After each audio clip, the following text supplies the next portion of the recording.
আজ আপনাদের নিয়ে যাব পুরনো কলকাতায়। হ্যাঁ, একদম ঠিক বলেছি। নতুন কলকাতার বুকে খুঁজে পেয়েছি এক টুকরো পুরনো কলকাতাকে, যাকে বলে একবারে হিডেন জেম। বড় বড় রাউন্ড পিলার, সাদা কালো মার্বেলের মেঝে, দেখে মনে হচ্ছে না কোনো পুরনো দিনের রাজবাড়িতে এসেছেন। দাঁড়ান, আরও একটি জায়গা দেখাই। চিনতে পারছেন? এটি সেই রেস কোর্স যেখানে আগেকার দিনে দেশি বিদেশি নানান আভিজাত্যপূর্ণ ব্যক্তিরা ঘোড়ার রেস দেখতে আসতেন। আজও দিন বিশেষে এখানে ঘোড়ার রেস হয়। চলুন তাহলে এবার ভেতরে যাই। এটা হলো এন্ট্রান্স। চারিদিকে গাছপালা দিয়ে বেশ সাজানো। সামনে এগোলেই এই পুরনো বিল্ডিং। এটা হলো অ্যাকচুয়ালি ওয়েটিং প্লেস। কি ডেকোরেশন দেখে মুগ্ধ হচ্ছেন তো? হওয়ারই কথা। বেশ কয়েকদিন আপনার ইনস্টাগ্রাম ফিড ভরার জন্য কাফি। ওপরে যাওয়ার অ্যাক্সেস নেই, তাই বাইরে থেকেই দেখাতে হবে।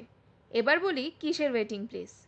এটি অ্যাকচুয়ালি একটি জনপ্রিয় ক্যাফে কাম রেস্টুরেন্টের একটি ব্রাঞ্চ, যার নাম হলো রামেনি।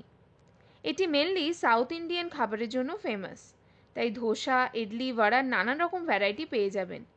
এছাড়াও নানান ব্রেকফাস্ট আইটেম, চা, কফি, চা, বেভারেজেস, ডেজার্ট সবই পাওয়া যায়। দামও মোটামুটি রিজনেবল।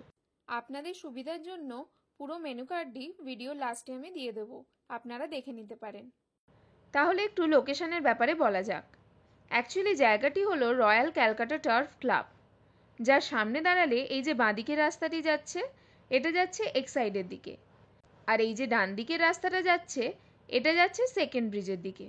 আর ঠিক উল্টো দিকেই রয়েছে এনক্লেভ ভিউ নামে একটি বিল্ডিং। তার ঠিক অপোজিটেই এই ক্লাব। গুগল ম্যাপের লোকেশনটা ডেসক্রিপশনে দিয়ে দেব। গাড়ি বাইক যাই থাকুক না কেন, একদম সিধে ভেতরে নিয়ে ঢুকে যাবেন।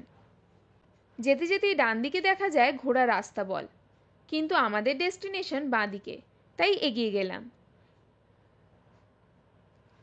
এগিয়ে গিয়েই বাঁ দিকে রয়েছে পার্কিং, আর তার অপোজিটেই রামেনের মেন এন্ট্রান্স। আর বাঁ দিকে আরেকটু এগোলেই পেয়ে যাবেন রেস কোর্সে যাওয়ার রাস্তা। তাহলে ব্যাস, সব কিছুই জানা হয়ে গেল। তাহলে কবে আসছেন অবশ্যই কমেন্ট করে জানাবেন। আর আরও সবাইকে জায়গাটির ব্যাপারে জানাতে ভিডিওটি লাইক এবং শেয়ার করে দিন। পুরো মেনু কার্ডটি দেওয়া রইল। তাহলে কবে যাচ্ছেন আর আপনাদের কীরকম এক্সপিরিয়েন্স হচ্ছে অবশ্যই কমেন্ট করে জানাবেন। আজকের জন্য টাটা।